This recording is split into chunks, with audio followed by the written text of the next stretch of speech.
2014 మేనిఫెస్టోలో చెప్పిన అంశాలు special category status period from 5 years to 10 years. Polavaram project as a nation purpose project of rivers to provide irrigation and water to all regions. Implementation of committee recommendations. Special incentives power generation by at least 1000 megawatt per year. Development of Vizag Chennai industrial corridor. Separate IT investment coastal Andhra. Rayalaseema. Exploration of the Krishna Godavari basin, petroleum and natural gas and their extraction.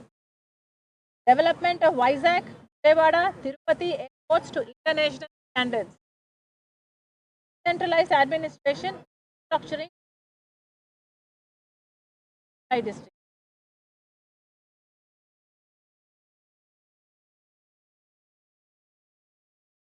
ఆ రోజు మోడీ గారు తిరుపతిలో సభ పెట్టి ఆ రోజు మోడీ గారు చెప్పిన మాట ఆంధ్ర రాష్ట్ర ప్రజలకు ఇచ్చిన ప్రత్యేక హోదా 5 సంవత్సరాలు అయితే సరిపోదు 10 సంవత్సరాలైనా ఇస్తాము అని మోడీ గారు స్వయంగా తిరుపతిలో నిలబడి ఆంధ్ర రాష్ట్ర ప్రజలకు ఇచ్చిన వాగ్దానం. అలాగే ఆంధ్ర రాష్ట్రాన్ని స్వర్ణాంధ్ర చేస్తానని పోలవరం ప్రాజెక్టు పూర్తి చేస్తామని ఆంధ్ర రాష్ట్ర ప్రజలకు మోడీ గారు స్వయంగా మాటిచ్చారు. మరి ఇవన్నీ ఏమయ్యాయి అని మోడీ గారు కూర్చొని ఇక్కడ కాంగ్రెస్ పార్టీ తరఫున ఆంధ్ర రాష్ట్ర ప్రజల తరఫున కాంగ్రెస్ పార్టీ ప్రశ్నిస్తుంది. మోడీ గారు అంతకు మీరే వచ్చి మా రాష్ట్రానికి 10 సంవత్సరాలు ప్రత్యేక హోదా ఇస్తామన్నారు, పోలవరం ప్రాజెక్టు పూర్తి చేస్తామన్నారు. విభజన హామీలో ఏపీ రీఆర్గనైజేషన్ యాక్ట్ ప్రకారము అదొక చట్టం. ఆ చట్టం ప్రకారం ఆంధ్ర రాష్ట్రాలకి ఆంధ్ర ప్రజలకు మీరు చట్టసభల్లో కల్పించిన హక్కు ప్రత్యేక హోదా. ప్రత్యేక హోదాయే కాదు, పోలవరం ప్రాజెక్టు పూర్తి చేస్తామన్నారు, రాజధాని ఒక క్యాపిటల్ సిటీ కడతామన్నారు, 10 సంవత్సరాలకు హైదరాబాద్ రాజధాని కామన్ క్యాపిటల్గా ఉంటుంది అన్నారు, 10 సంవత్సరాలకు అది సీజ్ అవుతుందన్న లోపల ఒక కొత్త క్యాపిటల్ కడతామని ఆ రోజు యాక్ట్లో పేర్కొన్నారు. 10 సంవత్సరాలు అయ్యేపోయింది. ఇప్పటికీ హైదరాబాదు కామన్ క్యాపిటల్గా కాదు, అది అయిపోయింది. కానీ ఆంధ్రులకు చూస్తే కనీసం ఒక సిటీ ఉందా, నాకు ఇది క్యాపిటల్ అని చెప్పుకోవడానికి ఏదైనా ఉందా అంటే అది కూడా లేకుండా పోయింది. అంతేకాదు కడపలో స్టీల్ ఫ్యాక్టరీ నియమిస్తామన్నది చట్టం చేశారు. అంతేకాదు వైజాగ్లో రైల్వే జోన్ నిర్మిస్తామని చెప్పారు, పట్నానికి పోర్ట్ నిర్మిస్తామని చెప్పారు, special economic package for north Andhra and Rayalaseema అని చెప్పారు, Vizag to Chennai industrial corridor అని చెప్పారు. ఇవన్నీ యాక్ట్లో పేర్కొన్న అంశాలు. ఇవన్నీ చట్టంలో పేర్కొన్న అంశాలు, ఆంధ్ర రాష్ట్రానికి ఆంధ్ర ప్రజలకు చేయాల్సిన అంశాలు. భారతదేశము ఒక చట్టం చేసి పార్లమెంటులో క్యాబినెట్లో అది పాస్ చేసి చట్టం చేసిన విషయం. కానీ ఈరోజు అధికారంలో బీజేపీ పార్టీ ఉంది. బీజేపీ పార్టీకి ఇన్ని వాగ్దానాలు ఇచ్చి కూడా ఎలక్షన్లప్పుడు మా దగ్గరికి వచ్చి మా ఓట్ల కోసం మీరు పెట్టిన మీటింగ్లలో దంచి చెప్పారు. ఏవి నిలబెట్టుకోకపోగా ఆంధ్ర రాష్ట్ర ప్రజలకు ఈరోజు ద్రోహం చేస్తూ ఆఖరికి విశాఖ స్టీల్ ప్రైవేటైజ్ చేసే ప్రమాదం ఉంది అంటే, అంత భయాందోళన మీరు కలిగిస్తున్నారు అంటే మీరు నాయకులు ఎలా అవుతారు, అసలు మీది పరిపాలన ఎలా అవుతుంది అని ఆంధ్ర రాష్ట్ర ప్రజలు అడుగుతున్నారు.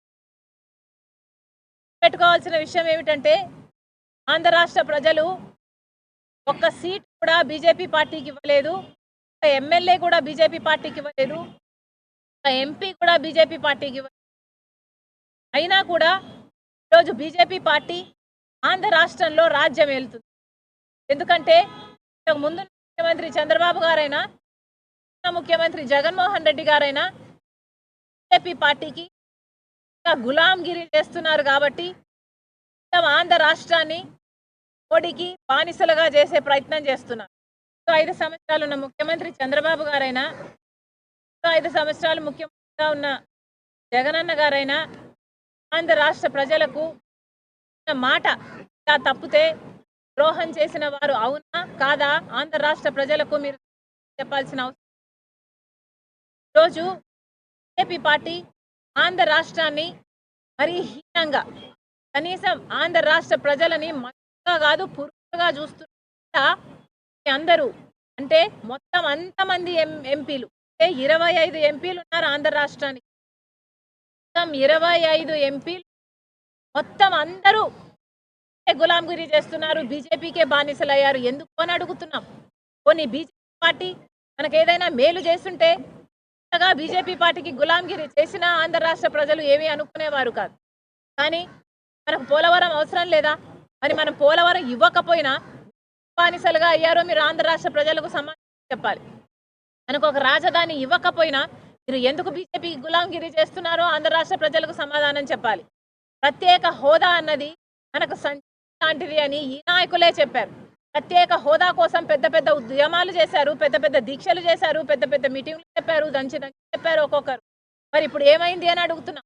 ప్రత్యేక హోదా ఎంత ముఖ్యమో ఈ నాయకులకి తెలియదు అని కాదు, నాయకులకు మొత్తం తెలుసు. ప్రత్యేక హోదా ఉంటే ఉత్తరాఖండ్లో 2000 పరిశ్రమలు వచ్చాయి, హిమాచల్ ప్రదేశ్లో 10,000 పరిశ్రమలు వచ్చాయి. ఆ పరిశ్రమలు వస్తే ఇన్ఫ్రాస్ట్రక్చర్ పెరిగితే, ఎకానమీ గ్రోత్ ఉంటే మన బిడ్డలకు ఉద్యోగాలు వస్తాయి, భవిష్యత్తు బాగుంటుంది. కానీ అవి ఏవి వీలు లేకుండా ఈరోజు ప్రత్యేక హోదా ఊసే లేకుండా పోయింది. అంటే అయినా కూడా మొత్తం ఇంతమంది ఎంపీలు బీజేపీకే, ప్రతి అంశంలోనూ బీజేపీకే సపోర్ట్ ఇస్తున్నారు అంటే ఎందుకో మీరు ప్రజలకు సమాధానం చెప్పాలి. ఈ మధ్య ఉన్న ఒప్పందం ఏమిటో ప్రజలకు సమాధానం చెప్పాలి. బీజేపీకి ఇంతగా అమ్ముడుపోయారో ప్రజలకు సమాధానం చెప్పాలి. ఎందుకని ఇంతగా బానిసలుగా తయారయ్యారో ప్రజలకు సమాధానం చెప్పాలి. 5 సంవత్సరాలు చంద్రబాబు గారికి అధికారం ఇచ్చారు, 5 సంవత్సరాలు జగన్మోహన్ రెడ్డి గారికి అధికారం ఇచ్చారు. మీకు అధికారం ఉన్నప్పుడు కూడా మీరు నిలదీయకపోతే మన ప్రత్యేక హోదా, మన పోలవరం, మన రాజధాని, మన కడప స్టీల్ ఫ్యాక్టరీ అయినా, మనకు పోర్ట్ అయినా ఇవన్నీ తెచ్చుకోకపోతే ఇంకా ఎప్పుడు తెచ్చుకోగలమో అని అడుగుతున్నాం. ఇప్పటికీ కూడా 25 మంది ఎంపీలు ఉన్నారే. 10 సంవత్సరాలలో ఒక్కసారైనా మూకుమ్మడిగా మీరు రాజీనామాలు చేస్తుంటే మనకు ప్రత్యేక హోదా వచ్చేది కదా. ఏం చేశారు? అసలు ఒక్క నిజమైన ఉద్యమమైనా చేశారా? ఒక్కసారైనా మీరు ప్రజల కోసం కొట్లాడాలి అని ఎప్పుడైనా నిలదీశారా? కనీసం మోడీని ప్రశ్నించారా? ఆ దమ్ము కూడా మీకు లేకపోయింది. ఈరోజు ఆంధ్ర రాష్ట్రాన్ని మోడీ గారు అతి హీనంగా చూస్తున్నారు. 46 లక్షల కోట్ల బడ్జెట్ అయితే ఆంధ్ర రాష్ట్రానికి ఏం చేశారో మోడీ గారు ఈ జగన్మోహన్ రెడ్డి గారు, టీడీపీ చంద్రబాబు గారు సమాధానం చెప్పాలి. మరి మోడీ గారు మనకి ఏమి చెయ్యనప్పుడు ఎందుకు గులాంగిరి చేస్తున్నారో కూడా సమాధానం చెప్పాలి. అసలు 46 లక్షల కోట్ల బడ్జెట్ అయితే మన అమరావతి రెయిన్ జోన్ కంట ఎంత కేటాయించారో తెలుసా అండి?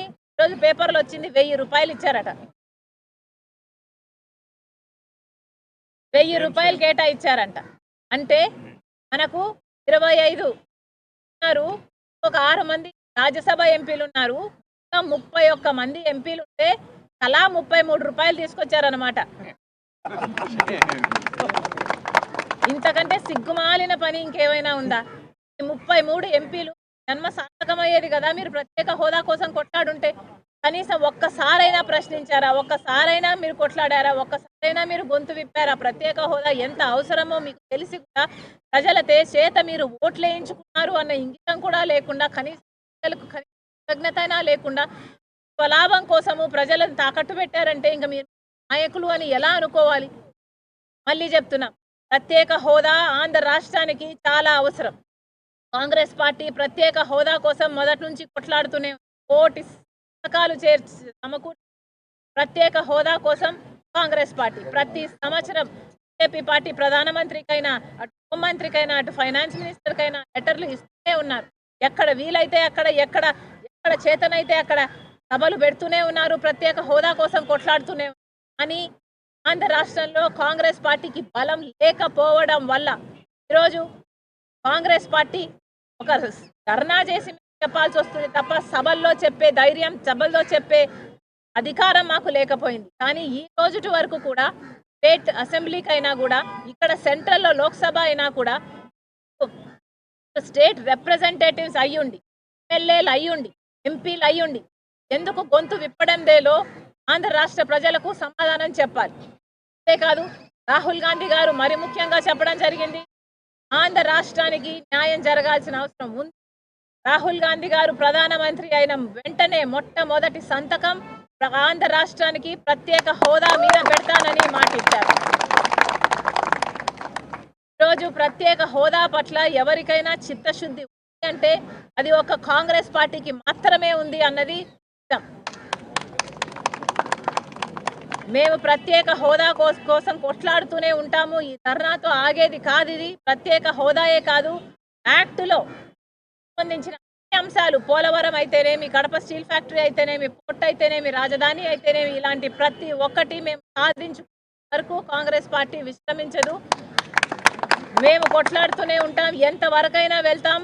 మళ్ళొక్కసారి ఇక్కడ నగరంలో కూర్చొని ధర్నా చేస్తున్నాం. ఈరోజు కాంగ్రెస్ పార్టీ నిన్న ప్రెసిడెంట్ చేస్తున్న అడ్రస్లో, పార్లమెంటరీ అడ్రస్లో ప్రత్యేక హోదా గురించి మాట్లాడండి అని అంటే కనీసం లెక్క కూడా పెట్టలేదు. అంటే ప్రెసిడెంట్ అడ్రస్లో ఆంధ్ర రాష్ట్రం గురించి అసలు లెక్కే పెట్టలేదు, అసలు చేయలేదు. అంటే మీకు ఎంత ప్రేమ ఉందో అర్థమవుతుంది ఆంధ్ర రాష్ట్ర ప్రజలంటే. బీజేపీకి కానీ, బీజేపీకి సపోర్ట్ చేస్తున్న వైసీపీ, తెలుగుదేశం పార్టీకి కానీ.